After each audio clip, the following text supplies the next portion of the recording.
चीन अपने नापाक हरकतों से बाज नहीं आ रहा है। आपको बता दें कि भारत और चीन के बीच तनाव और ही बढ़ता जा रहा है। जी हाँ, चीनी विदेशी मंत्रालय के अनुसार भारत ने लद्दाख केंद्र शासित प्रदेश की स्थापना अवैध तरीके से की है।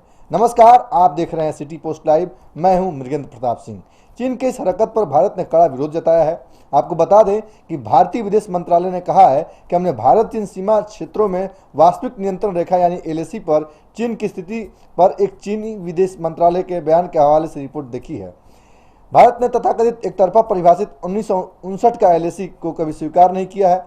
भारतीय विदेश मंत्रालय ने कहा है कि 1993 के एलएसी के साथ शांति और अनुरक्षण के रखरखाव पर समझौता, 1996 में सैन्य क्षेत्र में विश्वास निर्माण उपायों यानी सीबीएम पर समझौते, सीबीएम के क्रियान्वयन पर प्रोटोकॉल सहित विभिन्न द्विपक्षीय समझौतों के तहत 2005 में भारत चीन सीमा प्रश्न के निपटारे के लिए राजनीतिक पैरामीटर और मार्गदर्शक सिद्धांत पर समझौता। भारत और चीन दोनों ने एलएसी के संरेखण की एक आम समझ तक पहुंचने के लिए एलएसी के स्पष्टीकरण और पुष्टि के लिए प्रतिबद्ध है। जी हाँ, विदेश मंत्रालय ने कहा है कि दोनों पक्ष 2003 तक एलएसी को स्पष्ट करने और पुष्टि करने की कवायद में लगे थे, लेकिन यह प्रक्रिया आगे नहीं बढ़ सकी क्योंकि चीन ने इच्छा ही नहीं दिखाई। इसीलिए अब चीन इस बात पर आ रहा है कि केवल एक एलएसी उनके द्वारा की गई प्रतिबद्धताओं के विपरीत है। भारत ने कहा है कि हम उम्मीद करते हैं कि चीन पक्ष पूरी ईमानदारी और विश्वासपूर्ण सभी समझौतों और समझ का पालन करेगा और एलएसी की एक तरफा व्याख्या को आगे बढ़ाने से चीन को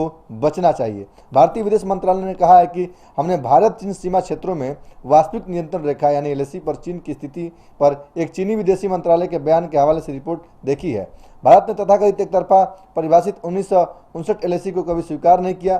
भारत और चीन के बीच तनाव और बढ़ता ही जा रहा है। चीन अपनी हरकतों से बाज नहीं आ रहा है। चीनी विदेशी मंत्रालय के अनुसार भारत ने लद्दाख केंद्र शासित प्रदेश की स्थापना अवैध तरीके से की है।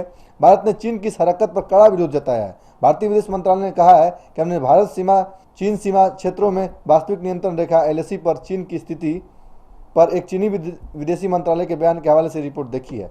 भारत ने तथाकथित एक तरफा परिभाषित 1959 का एलएसी को कभी स्वीकार नहीं किया। भारतीय विदेश मंत्रालय ने कहा कि 1993 के एलएसी के साथ शांति और अनुरक्षण के रखरखाव पर समझौता, 1996 में सैन्य क्षेत्र में विश्वास निर्माण उपायों यानी सीबीएम पर समझौते, सीबीएम के कार्यान्वयन पर प्रोटोकॉल सहित विभिन्न द्विपक्षीय समझौतों के तहत 2005 में यानी भारत चीन सीमा प्रश्न के निपटारे के लिए राजनीतिक पैरामीटर और मार्गदर्शक सिद्धांत पर समझौता। भारत और चीन दोनों ने एलएसी के संरक्षण की एक आम समझ तक पहुंचने के लिए एलएसी के स्पष्टीकरण और पुष्टि के लिए प्रतिबद्ध है। विदेश मंत्रालय ने कहा है कि दोनों पक्ष 2003 तक एलएसी को स्पष्ट करने और पुष्टि करने की कवायद में लगे थे, लेकिन यह प्रक्रिया आगे नहीं बढ़ सकी क्योंकि चीन ने इच्छा ही नहीं दिखाई। इसलिए अब चीन इस बात पर अड़ा है कि और एक एलएसी उनके द्वारा की गई प्रतिबद्धताओं के विपरीत है। भारत ने कहा कि हम उम्मीद करते हैं कि चीन पूरी ईमानदारी और विश्वासपूर्ण सभी समझौतों और समझ का पालन करेगा और एलएसी की एक तरफा व्याख्या को आगे बढ़ाने से चीन को बचना चाहिए। कैबिनेट की नियुक्ति समिति ने 16 नई नियुक्तियों को मंजूरी दी है। कैबिनेट की नियुक्ति समिति ने 16 संयुक्त सचिव स्तर के अधिकारियों की नई नियुक्तियों को दी मंजूरी। बता दें कि चीनी विदेशी मंत्रालय के प्रवक्ता वांग वेनबिन ने कहा कि भारत ने लद्दाख केंद्र शासित प्रदेश की स्थापना अवैध तरीके से की है। वे इतने पर नहीं रुके, उन्होंने आगे कहा कि भारत और चीन के बीच लाइन ऑफ एक्चुअल कंट्रोल को लेकर हमारी स्थिति बहुत स्पष्ट है। हम 7 नवंबर 1959 को बताई गई सीमा को एलएसी मानते हैं। इसी तरह के तमाम सारे खबरों को देखने के लिए देखते रहे सिटी पोस्ट लाइव। धन्यवाद।